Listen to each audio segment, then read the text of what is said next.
বিশ্বনবী মুহাম্মদুর রাসূলুল্লাহ সাল্লাল্লাহু আলাইহি ওয়াসাল্লাম কালেমার দাওয়াত দেওয়া আরম্ভ করলেন। তো 40 বছর বয়সে নবুয়তি পেয়েছেন।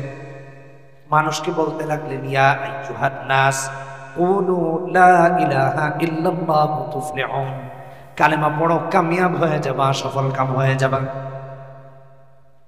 ইহুদি নাসারারা দ্বিমত প্রকাশ করলো, বলল মুহাম্মদ লাতের কি হবে, মানাতের কি হবে, উজ্জার কি হবে, কবরের কি হবে, আমাদের এত প্রতিমাদের কি হবে? তুমি তো এক আল্লাহর কথা বলছো, তুমি প্রতিমাদেরকে মিথ্যাচার করছো, এক আল্লাহর কথা বলছো, এটা হতে পারে না। এই দাওয়াত বন্ধ করো, লা ইলাহা ইল্লাল্লাহর দাওয়াত যদি বন্ধ না করো, তোমার হাত ভেঙে দেওয়া হবে, পা ভেঙে দেওয়া হবে, মক্কা থেকে বের করে দেওয়া হবে, হত্যা করা হবে। নবীজিকে একের পর এক থ্রেট দেওয়া আরম্ভ করলো, হুমকি ধামকি দিতে আরম্ভ করলো। বিশ্বনবী মুহাম্মদুর রাসূলুল্লাহ সাল্লাল্লাহু আলাইহি ওয়াসাল্লাম উম্মতের এমন অবস্থা দেখে কাঁদতে আরম্ভ করেছেন। কারণ হলো, উম্মতকে তো কালেমার দাওয়াত দেন, জাহান্নামের আগুন থেকে যেন উম্মত মুক্তি পেয়ে যায়, একটা উম্মত যেন জাহান্নামে না যায়, এই জন্যই তো কালেমার দাওয়াত দিচ্ছে। বন্ধুগণ, আমার নবীজি দেখলেন উম্মতকে জাহান্নাম থেকে মুক্তির জন্য লা ইলাহা ইল্লাল্লাহর দাওয়াত দেয়, আর এখন দেখা যায় ওই উম্মত তাদের নবীকে হত্যা করতে চায়, মেরে ফেলতে চায়, হাত ভেঙে দিতে চায়, মক্কা থেকে বের করে দিতে চায়। যে উম্মত তাদের নবীকে হত্যা করে, ওই উম্মত তো কখনো জান্নাতি হতে পারে না। অবস্থা দেখে নবীজি আরো কাঁদতেছে যে আমার উম্মত তাদের নবীর প্রতি এত বিদ্বেষ রাখে যে আল্লাহ তো ওদেরকে এমনি জাহান্নামে।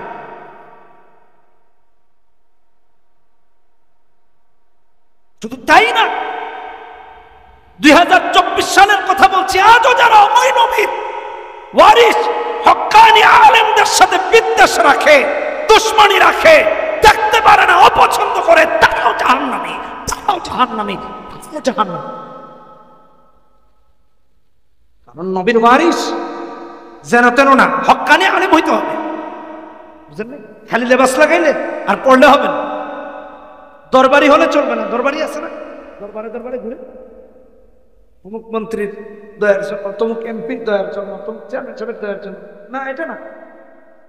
হকের উপর থাকে, অর্থের কাছে নিজের ইমান বিক্রি করে না, এমনকি হক কথা নির্ভয়ে সব জায়গায় বলে। এখন তো আপনারা হক কথা কইতে দেন, মসজিদে বললে হুজুরের চাকরি নেই। কয়েকদিন আগে দেখেছেন, কয়েকদিন আগে আমি শেয়ার করেছি, এক খতিব সাহেব মসজিদে সুদের বিরুদ্ধে বক্তব্য দিয়েছে। মসজিদ কমিটি খতিব সাহেবকে বলছে, হুজুর আগামী জুমা থেকে আপনি নতুন মসজিদ দেখেন, সুদের বিরুদ্ধে কথা বলা যাবে। মসজিদ কার? সত্যি সত্যি আসলে ওইখানে গিয়ে এত বেটাগিরি দেখান কি আল্লাহর ঘরে?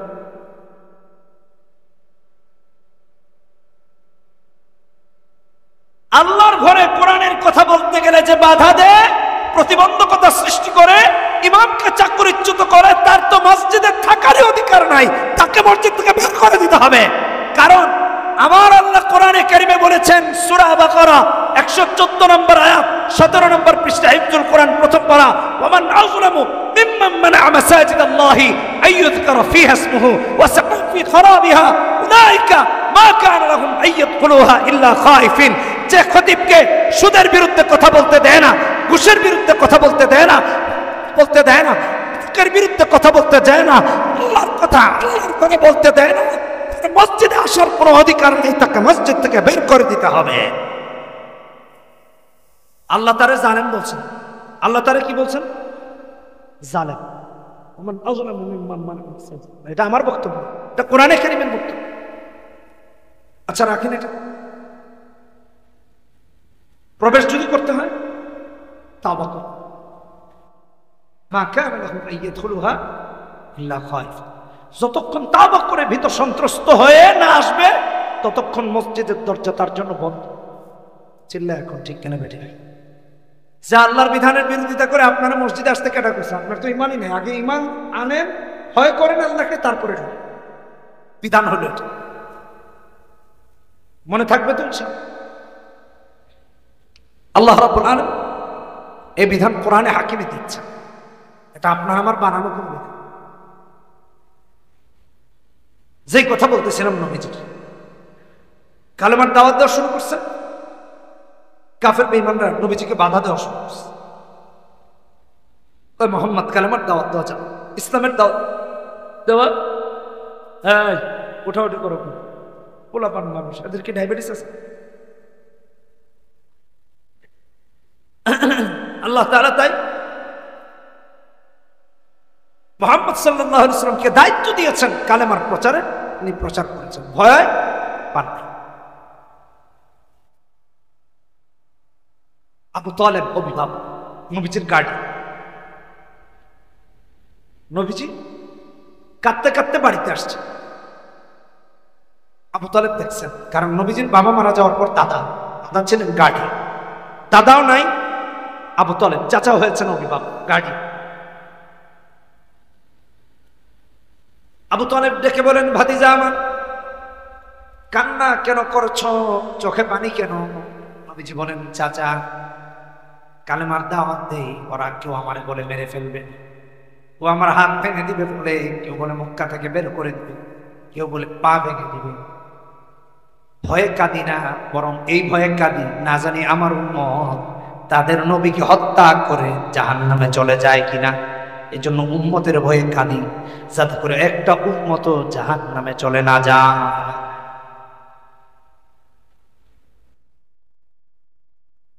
দালাইলুন নবুওয়া লিল বাহকি দ্বিতীয় খণ্ড 341 নম্বর পৃষ্ঠায় আসছে, ভালো করে শুনুন। আবু তালেব কয়, মুহাম্মদ কে তোমার হাত ভাঙবে, কে তোমার পা ভাঙবে, কে তোমাকে বলছে মক্কা থেকে বের করবে, কে তোমার হাত ভাঙবে? আমি আবু তালেব যতদিন মাটির উপরে আছে, মানে আমার এখনো দাফন হয় নাই, বললে তো দাফন, তার মানে আমি যতদিন মাটির উপরে আছি ততদিন পর্যন্ত কেউ তোমাকে গালি দেওয়া, মারা, হাত ভাঙা, পা ভাঙা, মক্কা থেকে বের করা, এগুলো তো দূরের কথা, ওরা তোমার কাছেও ভিড়তে পারে। এটা কে বলেছেন? একজন কাফের, আবু তালেব।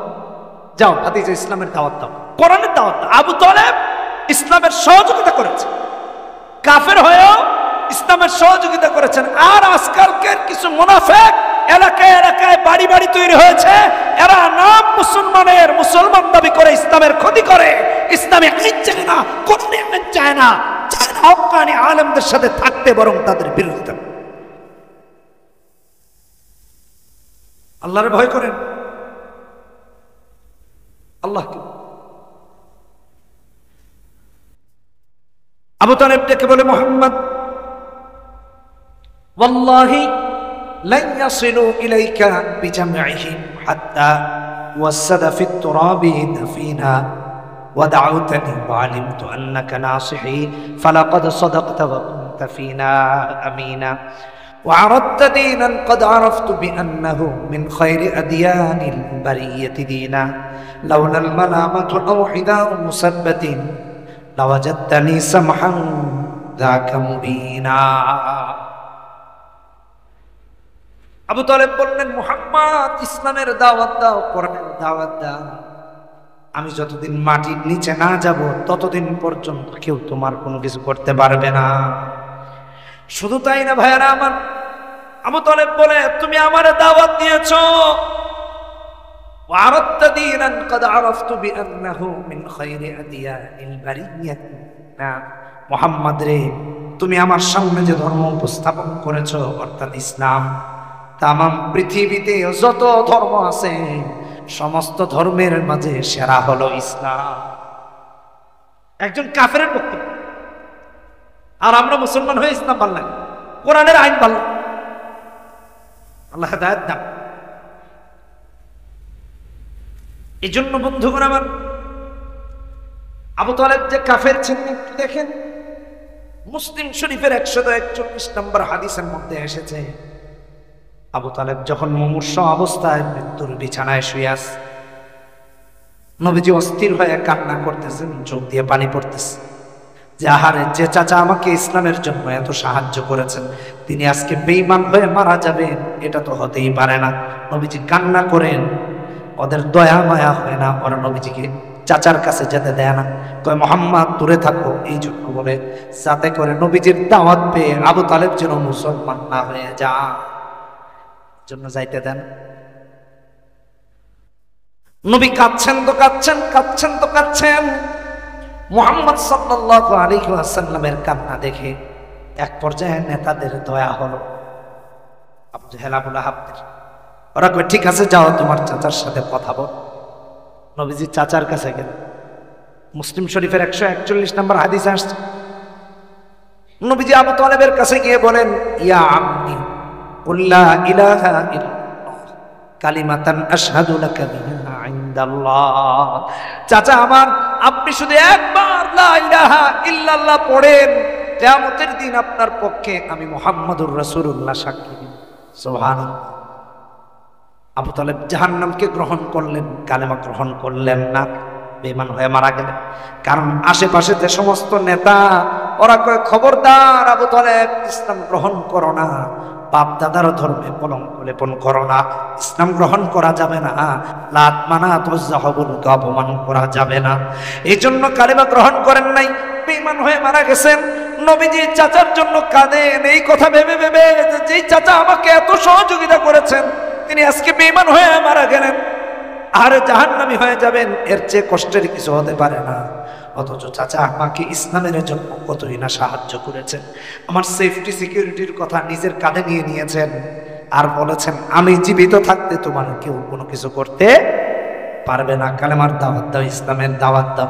বন্ধুগণ আমার, নবীজি কান্না করেন আবু তালেবের মৃত্যুর পর, কাঁদতেছেন, কাঁদতে কাঁদতে ঘর থেকে বের হয়েছে। আমার আল্লাহ দেখেন তার হাবিব কান্না করে। বন্ধুর কান্না তো আল্লাহ কখনো সহ্য করতে পারবেন না, ঠিক কিনা বেটি?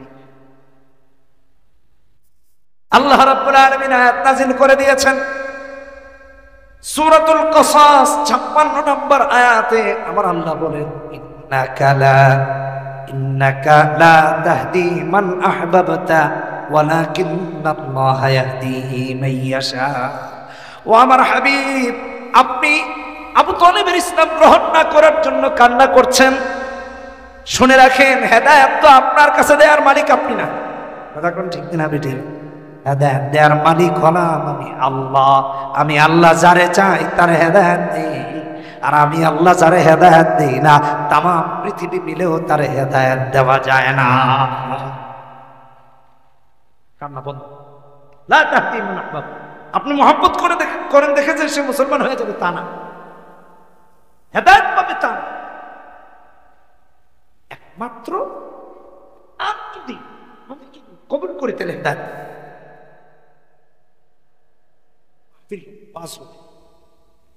হেদায়েত দেওয়ার মালিক কে বলেন? কে?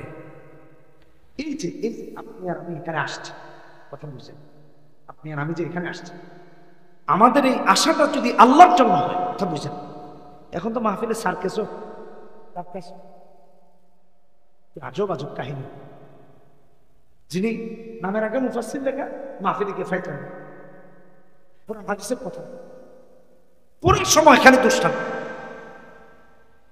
এটার সাথে তাফসিরের মাহফিলের কোন সম্পর্ক নাই, ওটা বিনোদনের জন্য, এটা মাহফিল। আর কিছু শ্রোতা যায়ও কোরআন হাদিসের কথা শুনতেন। যে আমরা যারা এখানে আসছি, আমাদের যদি নিয়ত থাকে আল্লাহকে খুশি করার জন্য, ইসলামকে মানার জন্য আসছি এখানে, চাইলে আল্লাহ হিদায়াত দিয়ে দেবে। এটা আমার, আমি আপনাদেরকে উদাহরণ দিই কোরআন থেকে। কোরআনে একটা সূরা আছে, সূরা শুরা, শুআরা আছে আরেকটা, শিন আইন রাদ, এটা হলো শিন ওয়াও রাদ, শুরা। ভালো করে বুঝেন। 25 নম্বর পারা হিফজুল কোরআনের 2য় পৃষ্ঠা থেকে শুরু হয়েছে, হামিম আইন সিন কাফ। 13 নম্বর আয়াত, শেষের অংশ। আমার আল্লাহ শেষের অংশে বলেন, আল্লাহু ইয়াজতাবি ইলাইহি মান ইয়াশাউ ওয়া ইয়াহদি ইলাইহি মান ইউনিব। আল্লাহ হেদায়েত দিন দুই ভাবে। একটা হলো আল্লাহ মনোনীত, যে আমি হেদায়েত দিব, হেদায়েত দিন, এটা একটা। এটা আল্লাহ প্রদত্ত, বলেন কি? আল্লাহ প্রদত্ত, সিদ্ধান্ত নিয়েছেন আল্লাহ।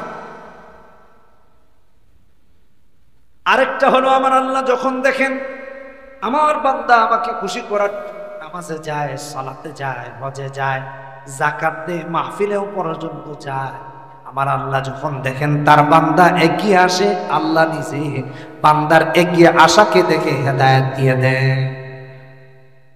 আল্লাহু ইয়াজতাবি ইলাইহি মান ইয়াশা ওয়া ইয়াহদি ইলাইহি মান ইউনিব।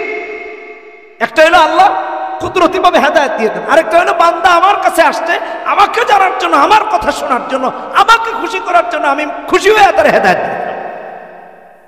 আল্লাহু আকবার। এলাকার ধনী মানুষ মনে করেন যে বাড়ি থেকে আপনার মনে করছে যে না, বাড়িতে একটা কম্বল দেওয়া দরকার, শীতের পাঠায় দিচ্ছে, বুঝেন নাই কথা, পায়া খুশি হয়ে গেছে, বাহ হাজি সাহেব আমার জন্য একটা কম্বল পাঠায় দিচ্ছে, কত মহব্বত করে। আরেকটা হলো বাড়ির গেটে আয়সা হামকি দামকি খায়া প্রথমে দারোয়ান বিদায় করে দিছে, তারপরে মনে করেন যে বউ কয় না না না নাই, তারপরে হাজির সাহেব আচ্ছা ঠিক আছে একটা কম্বল দিয়ে দাও। দুটা জিনিস, একটা গিয়ে আনছে, আর একটা হলো বাড়িতে বসে গেছে।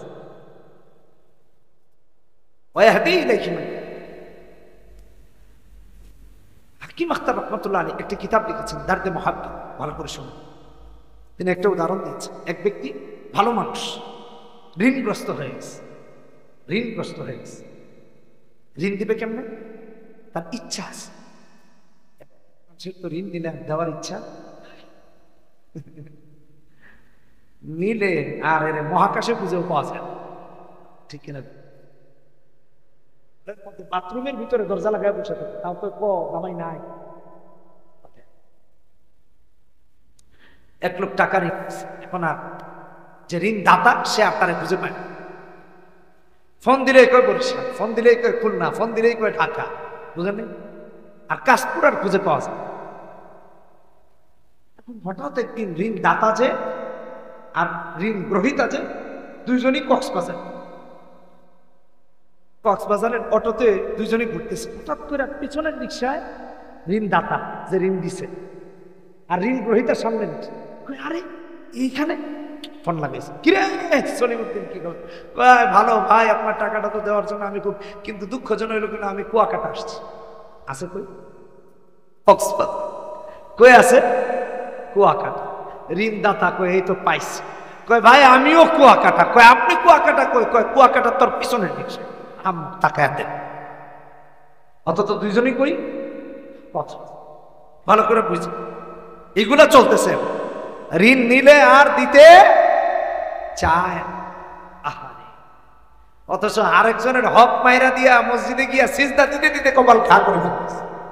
আল্লাহর কসমে এই লোক জান্নাতে যেতে পারবে না, কারো হক মেরে জান্নাতে যাওয়া যায় না, যায় না, যায় না।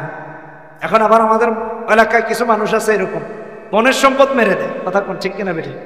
ভাইয়েরা বনের সম্পদ মেরে দিয়া সিজদায় পড়ে কয় আল্লাহ জান্নাত দাও। কেমনে শুন, আগে বনের সম্পত্তি হিসাব নিকাশ করবে, এগুলা দাও। এগুলা খালি বনের না, বনেরও সম্পদ, তোমার ভাগনা ভাগ্নিদেরও সম্পদ, কথা কোন ঠিক কিনা বেঠে? মায়ের হলে ওরা পাবে না, এগুলো মারতেছেন কেমনে? আল্লাহর কাছে জবাবদিহিতা করা লাগবে, হিসাব নিকাশ ক্লিয়ার করে। কখনো জান্নাতে যাওয়া যাবে না। কোত্থেকে আসছে? হ্যাঁ আসছে তো কোরআন। কোন কথা বলতেছিলাম? কথা বলেন না। হেদায়াত, হেদায়াত, হেদায়াত। হেদায়াতের দুইটা সুরত বুঝাইতে চাচ্ছিলাম। একটা হচ্ছে রবের দিকে আগায় গেলে রব হেদায়াতকে আগায় দেন, যা তোরা হেদায়াত দিয়ে দিন। এই কথা লিখেছেন। তো এক ব্যক্তি ঋণগ্রস্ত, তার ঋণ দেওয়ার ইচ্ছা আছে কিন্তু সে উপায় পাচ্ছে না, প্রেশার যেন আমার ঋণ দিতেই হবে।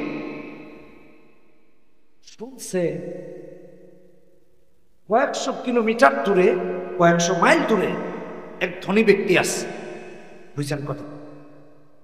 তার কাছে গেলে সে দান করে, সে সদকা করে, তাহলে একটু তার কাছে যাই।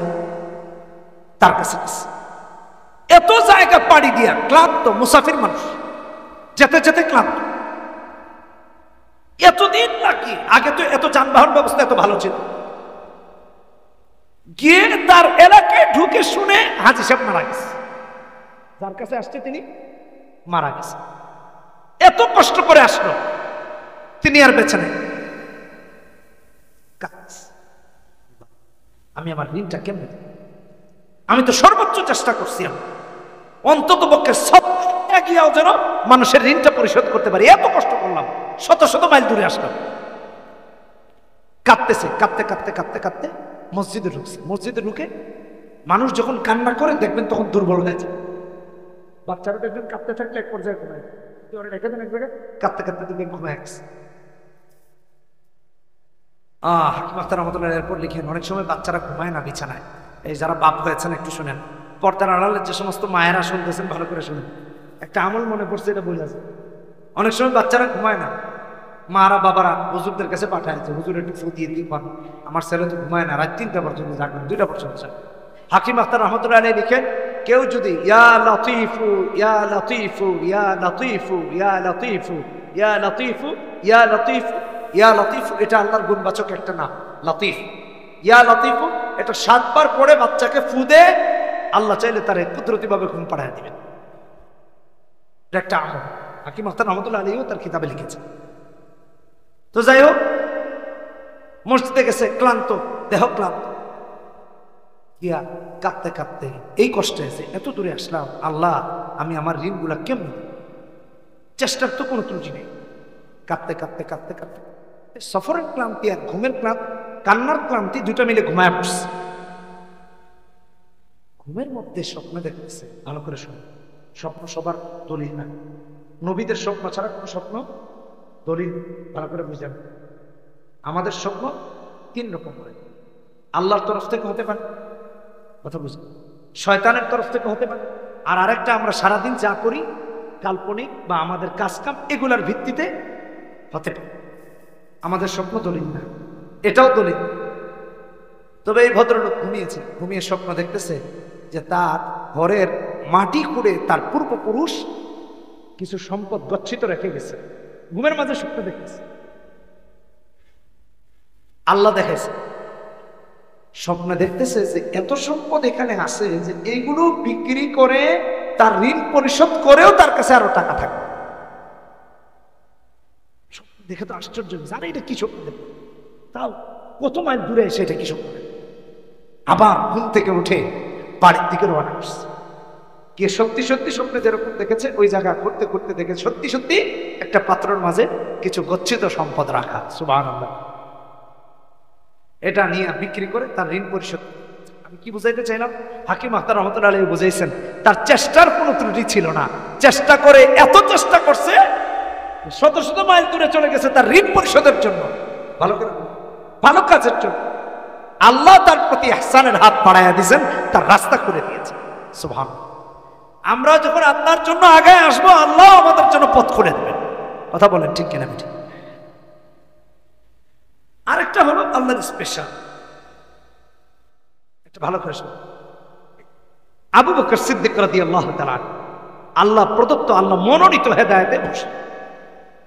এজন্য দেখেছেন আবু বকর সিদ্দিক রাদিয়াল্লাহু তাআলা মেরাজের পরে কাফেররা গিয়ে কয়, আবু বকর তুমি কোন মুহাম্মদ, এই পাগলের শেষ, এই পাগলের পাল্লায় পড়ছে, তোমার মতো ভালো মানুষটা নবীজির অনুসরণ শুরু করছে, মোহাম্মদ এ পাগল লোক, এই সেই নবীজির বিরুদ্ধে কত কথা কই। কেন কি হয়েছে? কই মোহাম্মদ কই কি নাকি বাইতুল মুকাদ্দাসে চলে গেছে, নাকি মেরাজ করছে, আল্লাহর সাথে দেখা কি নাকি রে, নাউজুবিল্লাহ। নবীজির ব্যাপারে যত খারাপ করে বলা যাবে। আবু বকর সিদ্দিক বললেন, এটা কি নবীজি বলেছেন? হ্যাঁ মুহাম্মদ সাল্লাল্লাহু আলাইহি ওয়াসাল্লাম বলেছে। কয় তাইলে সত্য। সুবহানাল্লাহ, সুবহানাল্লাহ। ইমানটা কি করা দেখছেন? এবার আসেন, ইমান গ্রহণ করলেন কেমনে? বন্ধুগণ আমার, সাইয়্যিদুনা আবু বকরের তখন বয়স 38, নবীজির বয়স 40। কালেমার দাওয়াত দিয়েছেন বন্ধু আবু বকরকে, যে আবু বকর পড়ো লা ইলাহা ইল্লাল্লাহ। আবু বকর নবীকে বলে, মাদালিল আলা মা তাদঈয়া মুহাম্মদ, মুহাম্মদ তুমি যে দাবি করলা নবী, আর তুমি যে বললা লা ইলাহা ইল্লাল্লাহ, এক আল্লাহ ছাড়া আর কোনো ইলাহ নাই। দলিল কি? কারণ আমরা তো লাতে মানি, মানাত্রে মানি, উজ্জারে মানি, হবলরে মানি, 360টা প্রতিমা মানি, হাজার হাজার প্রতিমা মানি। তুমি কি বললা এক আল্লাহর কথা? দলিল নবীজি দলিল দিচ্ছেন কি? একটু দেখ, একটু আগে যেতে হবে আমাকে। নবীজির বয়স যখন 18, আবু বকর রাদিয়াল্লাহু তাআলা আনহুর বয়স তখন 16, 2 বছরের ছোট। হযরত আবু বকর গেলেন শামে ব্যবসার কাজে, বাণিজ্যিক কাজে। গিয়ে তিনি একটি স্বপ্ন দেখলেন। স্বপ্নের ব্যাখ্যা জানার জন্য একজন পণ্ডিতের কাছে গেলেন, ধর্মীয় গুরু। ধর্মীয় গুরু স্বপ্নের ব্যাখ্যা বলল, ইউবাসু নাবিয়্যুম মিন কওমিক তাকুনু ওয়াজিরুহু ফি হায়াতিক ওয়া তাকুনু খলিফাতুহু বা'দা ওয়াফাতিক। আবু বকর রে, তুমি যে স্বপ্ন দেখেছো, এই স্বপ্নের ব্যাখ্যা হলো তোমার কওম থেকে একজন নবী প্রেরিত হবেন। নবীর জামানায় তুমি হবা মন্ত্রী, আর নবীর ইন্তেকালের পরে তুমি হবা প্রধানমন্ত্রী। আমি যুগের ভাষা ব্যবহার করছি, কারণ নবীর ইন্তেকালের পরে প্রধান খলিফা কে? হযরত আবু খলিফাতুল মুসলিমিন, রাষ্ট্রপ্রধান। 16 বছর বয়স মাত্র আবু বকরের। তো আবু বকর চিন্তা করলেন, এই বেটার মনে মাথা ঠিক নাই, কি কয় না কয়, একজন নবী নাকি আসবে আর আমি নাকি হব মন্ত্রী, আর নবী মরার পর নাকি আমি হব প্রধানমন্ত্রী, কি কয় না। এই কথা যদি মানুষের কই, মায়ের একটাও মাটিতে পড়বে। সব রাখ। আবু বকর মিনাল কায়নাতি কুল্লিহা, আবু বকর এই স্বপ্নের কথা এই দুনিয়ার কাউরে আর বলেন নাই, কারণ তার কাছেই মনে হয়েছে এটা একটা হইল কিছু। আচ্ছা, আবু বকর সিদ্দিক রাদিয়াল্লাহু আনহু বয়স মাত্র 16। তো আমার বয়স মনে করেন যে এখন যাই আছে, আমি যদি বলি যে আগামীর প্রধানমন্ত্রী আমি, আপনারা বলবেন এই হুজুর ছাড়া আর কাউরে পাইল না দাওয়াত। হুজুর তো এখানে না, আগে পাবনা পাঠাতাম। আবু বকর সিদ্দিককে বলা হচ্ছে তিনি এখন। আশ্চর্য হয়ে গেছে। আবু বকর বলেন, আমি এই স্বপ্নের কথা আমার বাবাকেও বলি নাই, মাকেও বলি নাই, দাদাকেও বলি নাই, ছেলেকেও বলি নাই, মেয়েকেও বলি নাই, দুনিয়ার কাউরে আর বলার প্রয়োজনই বলি, গোপন রাখছেন। স্বপ্ন গোপন রাখতে রাখতে বয়স হয়ে গেছে 38। কত কত? 16 দুগুণে 32। 16 বছর বয়সে স্বপ্ন দেখেছে, তাই না? তাহলে 32 যদি হয়, আর 6 হলে কত হয়? 38। 16 আর 6 কত? 28। 28 না? কত? ও আচ্ছা, 22। কথা বুঝলেন? 22 বছর পরের কথা। এই 22 বছরে কোনোদিন আবু বকর এই স্বপ্নের কথা কাউকে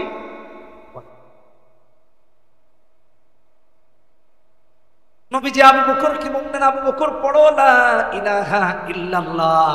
আবু বকর বলে মাদালিলু আলা মা তাদঈ মুহাম্মদ, তুমি যে দাবি করলা এক আল্লাহ, দলিল কি? আবু বকর সঙ্গে সঙ্গে জবাব দেন, আর রুয়াল্লাতী রাআইতা বিশাম। আবু বকর রে, 16 বছর বয়সে শামে গিয়ে তুমি যে স্বপ্ন দেখেছিলা, ওই স্বপ্নটাই হলো আমি নবী হওয়ার দলিল। আরে আর জোরে কর না আল্লাহু আকবার। স্বপ্ন দেখেছেন যে স্বপ্ন কাউকেই বলেন না, এই স্বপ্নই হলো আমি নবী হওয়ার। আবু বকর সঙ্গে সঙ্গে বলে, মুহাম্মদ আমার বুঝে হয়ে গেছে, এই স্বপ্নের কথা আমি আমার বাবাকে বলি নাই, মাকে বলি নাই, দাদাকে দাদিকে তথা এই দুনিয়ার কাউকে বলি নাই। তুমি মুহাম্মদ যদি আল্লাহর সত্য রাসূল না হতে কখনোই এই স্বপ্নের কথা বলতে পারতে না। আমাকে পড়ায়া দাও লা ইলাহা ইল্লাল্লাহু মুহাম্মাদুর রাসূলুল্লাহ। পড়ি লা ইলাহা ইল্লাল্লাহ। লা ইলাহা পড়ে, ইল্লাল্লাহ পড়ে, সঙ্গে সঙ্গে মুসলমান হয়ে গেছে। কালেমা পড়ে মুসলমান হয়ে গেছে। কেমন মুসলমান? আর এমন ইমান আনছেন যে পৃথিবীতে আবু বকরের ইমান একদিকে, তাম পৃথিবীর মানুষের ইমান আর। সুবহানাল্লাহ। এটা কার প্রদত্ত? ভয়নে, স্বপনে, কষ্টে, সুখে, দুঃখে, সর্বাবস্থায় নবীজির পাশে ছিলেন। সর্বাবস্থায়, জীবনের শেষ নিঃশ্বাস ত্যাগ পর্যন্ত। আল্লাহ আমাদেরকে হযরত আবু বকরের মতো মুমিন হওয়ার তৌফিক দান। নবী হবেন আমাদের আদর্শ, আবু বকর সিদ্দিকের আদর্শ, ওমর রাদিয়াল্লাহু তাআলা, অন্যান্য সাহাবায়ে কেরাম রিদওয়ানুল্লাহি তাআলা আলাইহিম আজমাইন, সবার আদর্শ মুহাম্মদ সাল্লাল্লাহু আলাইহি ওয়াসাল্লাম। যুবক ভাইরা রে আমার, ইসলাম গ্রহণ করেছি আল্লাহর রহমত, নবীকে অনুসরণ করলে নবীর সাথে হবে জান্নাত। কথা কোন ঠিক কিনা বেঠিক? যারা নেইমারকে পছন্দ করে, মেসিকে পছন্দ করে, আর্জেন্টিনাকে পছন্দ করে, ব্রাজিলকে পছন্দ করে, তোমাকে যদি জিজ্ঞেস করা হয় তোমার কিয়ামতটা ব্রাজিলের সাথে হোক, তুমি চাও কিনা? কইব না। ঠিক কিনা বেঠিক? নবীর সাথে চাও কিনা? বলবে না। আমার ভাইরা, আল্লাহকে যদি কেউ ভালোবাসে সে অবশ্যই অবশ্যই নবীকে অনুসরণ করে। আল্লাহর ভালোবাসা নবীর অনুসরণে নিহিত, এটা আল্লাহ রেখেছে। এই আমরা আল্লাহকে ভালোবাসি, কথা বলতে হবে। আল্লাহকে ভালোবাসি, নবীকে অনুসরণ করতে হবে। যুবক বন্ধুরা রে আমার, কোরআনে কারীম খুলে দেখো। আমার বাবারা কোরআন খুলে দেখেন, কোরআনে কারীমের মধ্যে আমার আল্লাহ রাব্বুল আলামিন বলছেন, কুল ইন কুনতুম তুহিব্বুনাল্লাহ ফাত্তাবিউনি ইউহিব্বুকুমুল্লাহ ওয়া ইয়াগফির লাকুম ওয়াল্লাহু গফুরুর রহিম। হ্যাঁ নবী, আপনি বলে দেন আল্লাহর ভালোবাসা পেতে হলে আমি রাসূলকে যেন অনুসরণ। নবীর অনুসরণের বাইরে আল্লাহর ভালোবাসা পাওয়া যায় না, আল্লাহকে ভালোবাসা যায় না। কলিজার টুকরা বাবারা, বন্ধুরা, কিয়ামতে যদি জান্নাতি হতে হয় নবীজির অনুসরণের বিকল্প নাই।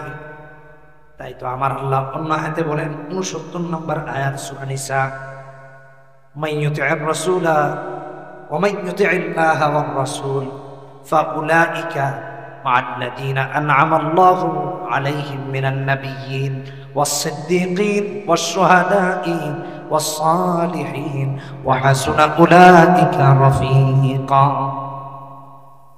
আল্লাহ রাব্বুল আলামিন বলেন, আল্লাহকে আর তার হাবিবকে যারা অনুসরণ করবে কিয়ামতের দিন নবিয়্যিন, সিদ্দীকিন, শুহাদা, সালিহিনের সাথে তার হাসর হবে।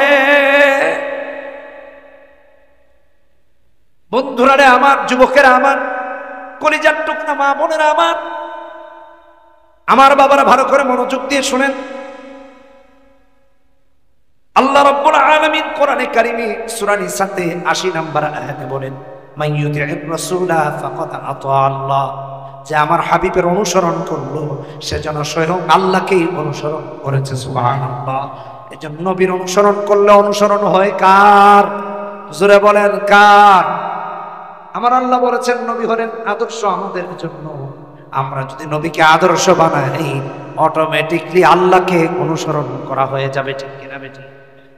আর যে আল্লাহ তার রাসূলের অনুসারী হয়ে যায় কিয়ামতে নবিয়্যিন, সিদ্দীকিন, শুহাদা, সালিহিনের সাথে হাসর হবে। ঠিক কিনা বেঠিক? আমার কলিজার টুকরা ভাইয়েরা, আমার বাবাকে কেউ কষ্ট লাগে, মাকে গালি দিলে কেউ কষ্ট লাগে, আমাকে গালি দিলে কষ্ট লাগে, নেতাকে গালি দিলে কষ্ট লাগে। অথচ আমাদের অবস্থা এমন, মুহাম্মদ সাল্লাল্লাহু আলাইহি ওয়াসাল্লামকে নিয়ে বাজে কথা বললে আপনার আমার কষ্ট হয় না। এটা মুমিনের কখনো আলামত হতে পারে না। মুমিন তো এমন আলামতের অধিকারী হবে, তামাম পৃথিবীর সবার চেয়ে বেশি আল্লাহর রাসূলের মহব্বত তার অন্তরে থাকবে। এটা হাদিস, আমার কথা না। বুখারী শরীফের হাদিসের মধ্যে এসেছে, নবীজি বলেছেন, لا يؤمن أحدكم حتى أكون أحب إليه من والده وولده والناس أجمعين। ততক্ষণ পর্যন্ত পরিপূর্ণ মুমিন হওয়া যায় না যতক্ষণ না বাবার চেয়ে বেশি নবীকে ভালো না বাসা যায়, যতক্ষণ মায়ের চেয়ে বেশি নবীকে ভালো না বাসা যায়, যতক্ষণ তামাম পৃথিবীর সবার চেয়ে বেশি নবীকে ভালো না বাসা যায়, ততক্ষণ পর্যন্ত মুমিন হওয়া যায় না। সব থেকে বেশি ভালোবাসতে হবে নবীকে। জোরে বলেন ঠিক কিনা বেঠিক? আরো জোরে ঠিক কিনা বেঠিক? আজ তামাম পৃথিবীতে মুসলমানেরা মার খাচ্ছে, একমাত্র মুনাফিকের কারণে মুখে কয় মুসলমান, অন্তরে পুরাপুরি হয়ে গেছে বেঈমান। মুখে বলে মুসলমান, অন্তরে কি? ফিলিস্তিনে আজকে মুসলমানের নির্যাতন, নিপীড়িত একমাত্র পরিপূর্ণ মুমিন না হওয়ার কারণ, মুসলমান না হওয়ার কারণ, ইমানকে খাঁটি করে। পৃথিবীতে মুসলমানেরা যত যুদ্ধে জয়ী হয়েছে অস্ত্রের বলে হয়, ইমানের বলে হয়েছে, ইমানের বলে হয়েছে। জানতে পেরেছি ফিলিস্তিনের যুদ্ধবিরতি হয়েছে, ভালো করে শুনুন, এবং সারা পৃথিবী বলছে এটা ফিলিস্তিনিদের বিজয়। অনেক অনেক সমীকরণ, এদিকে আমি পরে যাচ্ছি। ফিলিস্তিন মার খেল, সারা পৃথিবীর মুসলিম রাষ্ট্রগুলি চুপ। কি কারণে চুপ? ক্ষমতার জন্য, ক্ষমতার লোভ, ক্ষমতা টিকিয়ে রাখার জন্য। গত মে মাসে আমেরিকা গিয়েছি, জুনে ছিলাম আমেরিকা। ওখানে এক ছোট ভাই আছে, সে টেসলায় কাজ করে, ইলন মাস্কের কোম্পানি, যারা জানেন টেসলা ইলেকট্রিক গাড়ি। এবং ইলন মাস্ক অলরেডি সে টুইটারের মালিক, টুইটারের নাম দিয়েছে এক্স। ডোনাল্ড ট্রাম্পের এই ইলেকশনে বিশাল টাকা দিয়ে সহযোগিতা করেছে, এটার পিছনে আরেক স্টোরি আছে। টেসলায় কাজ করে, টেসলাতে তো সবাই মুসলমান, বিভিন্ন দেশের কর্মী আছে। অমুসলিমরা তাকে বলে, এই ফিলিস্তিনের মুসলমানদেরকে মারতেছে, তোমরা কথা বলো নাকি, তোমরা প্রতিবাদ করো। আমরা তো আমেরিকার শহরে প্রতিবাদ করছি, আপনি দেখেন ভিডিও আছে, ফুটেজ আছে, এমনকি জাতিসংঘের সামনে গিয়ে প্রতিবাদ করছে, হোয়াইট হাউসের সামনে প্রতিবাদ করে ফিলিস্তিনিদের পক্ষে। অমুসলিমরা, ইহুদিরা, নাসারা, খ্রিস্টান, ওরা বলে তোমরা প্রতিবাদ করো না। তো তোমরা কি মেনে নিচ্ছ যে ফিলিস্তিন শেষ? মুসলিমদেরকে বলতেছে। তাহলে সৌদি কথা বলে না কেন, মিশর কথা বলে না কেন, কুয়েত কথা বলে, জর্ডান কথা বলে না কেন, মিশর কথা বলে না কেন, দুবাই কথা বলে না কেন, সবাই চুপ কেন? চুপ বলো মুনাফিকের কারণ। কথা বলেন কিসের কারণ? ইসলাম এবং মুসলমানদের প্রতি ভ্রাতৃত্ববোধ থাকতো, তাহলে প্রত্যেকটা দেশ বলতো এই যুদ্ধ বন্ধ করো, নয়তো পুরা তামা তামা বানিয়ে দাও।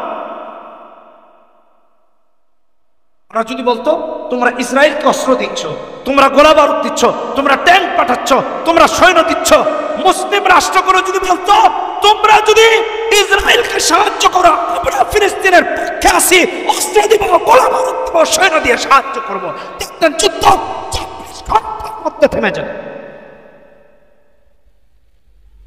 ওরা আরো দালালি করেছে ইহুদি নাসারা নিজের ক্ষমতা টিকানোর জন্য। এই জন্য ইমানকে মজবুত করতে হবে, মুনাফিকি বের করে দিতে হবে। দিলে মুনাফিকি রাখা যাবে, মনে থাকবে তো ইনশাআল্লাহ। আদর্শ কাকে বানাবো? আদর্শ মুহাম্মদ সাল্লাল্লাহু আলাইহি ওয়াসাল্লাম। আমাদের আদর্শকে জোরে বলি, জোরে বলি, আরো জোরে, মনে থাকবে তো? আজকের মাহফিলের এটাই ভাই, আমাদের আদর্শ হবেন নবীজি সাল্লাল্লাহু আলাইহি ওয়াসাল্লাম, বাস। আর কেউ? আল্লাহ আমাদের সবাইকে কবুল করুন। রাজি আছেন? হাত তুলে আল্লাহকে দেখেন, বলি হে আল্লাহ, ওয়াদা করছি যতদিন বেঁচে থাকবো কোরআন সুন্নাহ মানব, নবীকে আদর্শ বানাব। হে আল্লাহ আমাদেরকে তৌফিক দান। জোরে বলি আমিন। হাত নামাই পড়ি আস্তাগফিরুল্লাহ, ইন্নাল্লাহা গফুরুর রহিম। লা ইলাহা ইল্লাল্লাহু মুহাম্মাদুর রাসূলুল্লাহ। সুবহানাল্লাহি ওয়া বিহামদিহি, সুবহানাকাল্লাহুম্মা ওয়া বিহামদিকা আশহাদু আন লা ইলাহা ইল্লা আনতা আস্তাগফিরুকা ওয়া আতুবু ইলাইক। আল্লাহ শেনপাড়া খাদেমুল ইসলাম যুব সংহতির মাহফিলকে কবুল করে নিন। দুদিন ব্যাপী মাহফিলের প্রত্যেককে আপনি কবুল আর মঞ্জুর করে নেন। যাদের অর্থ, যাদের পরিশ্রম, যাদের সীমাহীন ত্যাগের কারণে আজকের এই দুদিনের মাহফিল সাফল্যমণ্ডিত হয়েছে, আল্লাহ তাআলা সবার জন্য এই মাহফিলকে নাজাতের জরিয়া বানায় দেন। দেশে বিদেশে যে যেখান থেকে সাহায্য করেছে আল্লাহ যেন তাদেরকে কবুল করেন। এই এলাকা থেকে যারা কবরস্থ হয়ে গেছে আল্লাহ যেন তাদেরকে মাফ করে জান্নাতবাসী বানায়। অসুস্থ যারা, আজি আব্দুর রহমান সাহেব অসুস্থ, হ্যাঁ দোয়া করবেন। আজকের প্রধান মেহমান উনি অসুস্থ আছেন। আরো যারা অসুস্থ, অনেকের আব্বা আম্মা মৃত আছেন, তাদের জন্য দোয়া করবেন। আল্লাহুম্মা আমিন। ربنا ظلمنا أنفسنا وإن لم تغفر لنا وترحمنا لنكونن من الخاسرين ربنا لا تزغ قلوبنا بعد إذ هديتنا وهب لنا من لدنك رحمة إنك أنت الوهاب رب ارحمهما كما ربياني صغيرا رب العالمين শানপাড়া খাদিমুল ইসলাম যুব সংহতিকে তুমি কবুল আর মঞ্জুর করে নাও। এই যুবকদেরকে ইসলামের জন্য কবুল করে নাও। যে সকল মুরব্বীদের পৃষ্ঠপোষকতায় আজকের মাহফিল হয়েছে আল্লাহ তাদেরকে কবুল করে নাও। এলাকার মুরব্বীদেরকে কবুল করে নাও, মা বোনদেরকে কবুল করে নাও। আয় আল্লাহ, এলাকা থেকে যত মা বোনরা কবরবাসী হয়ে গেছেন মাফ করে জান্নাতবাসী বানায় দাও। রব্বুল আলামিন যারা অসুস্থ শিফায়ে কামেলা আজেনা দায় নসিব করে দাও। বিপদগ্রস্ত যারা বিপদ মুক্ত করে দাও। ঋণগ্রস্ত যারা ঋণ